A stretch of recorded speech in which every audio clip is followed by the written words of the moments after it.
Since the beginning of mankind, he has looked at the stars and pondered their mysteries. These fascinating objects are so far away that we, or even robot spacecraft, can't go and study them directly. The only way we can learn about them is by studying the radiation they emit and send us at the speed of light across huge distances. That radiation consists of visible light that we can see through telescopes, but also invisible radiation, most of which doesn't even penetrate the Earth's atmosphere. The more successful we are at decoding the radiation messages, the more we can expand our knowledge of the universe.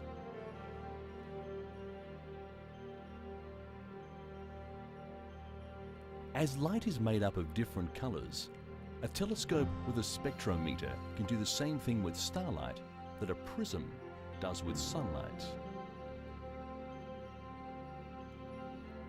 Each star has a unique color pattern. These color patterns are chemical signatures, and like fingerprints, they help identify the star.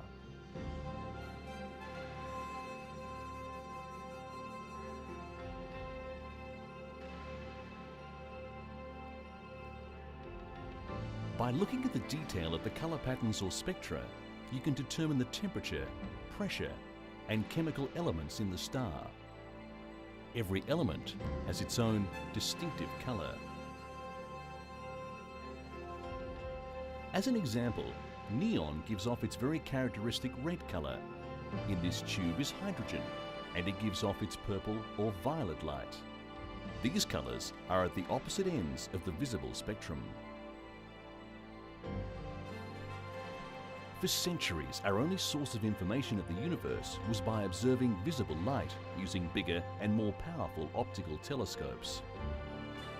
However, the information gathered was still limited. Then in the 20th century, it was discovered that radio waves were coming from space, and this changed our knowledge of the universe.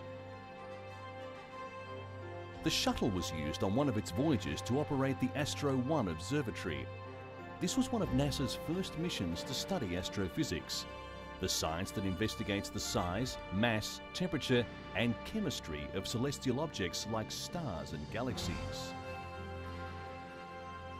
Studying celestial objects from observatories on the ground is like listening to music with the high and low notes filtered out.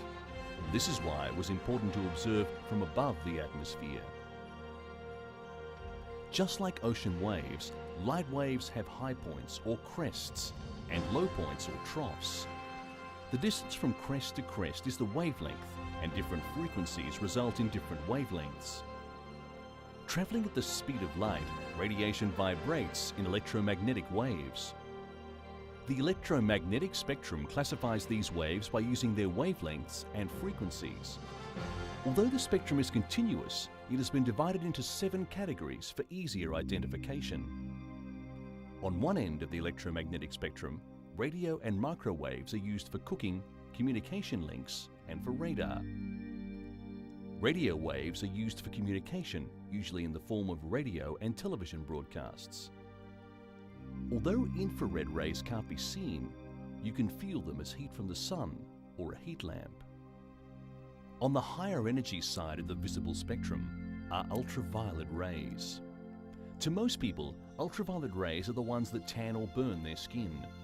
This happens because although most of the sun's energy is invisible light, our sun is hot enough to emit some ultraviolet light. A small fraction of this reaches us on the ground. To astronomers, ultraradiation tells about hot young stars that have just been born, or hot old stars near their deaths. X-ray photons are even more energetic. When an X-ray picture is taken of your body, the bones absorb the rays while the soft tissue like your skin does not. This kind of picture provides your doctor with important information. Gamma rays have the highest energy and the shortest wavelengths of all. Certain radioactive material emits gamma rays. These rays are used in some forms of medical treatments. However, too much exposure will cause severe illness. The Astro 1 observatory was the first observatory that could simultaneously take ultraviolet pictures of objects study their ultraviolet and X-ray spectra and determine their brightness and structure. It has allowed scientists to view the universe in its entire energy range and thus opened a great window to the universe. But this is only a beginning to understanding the universe and its symphony of light.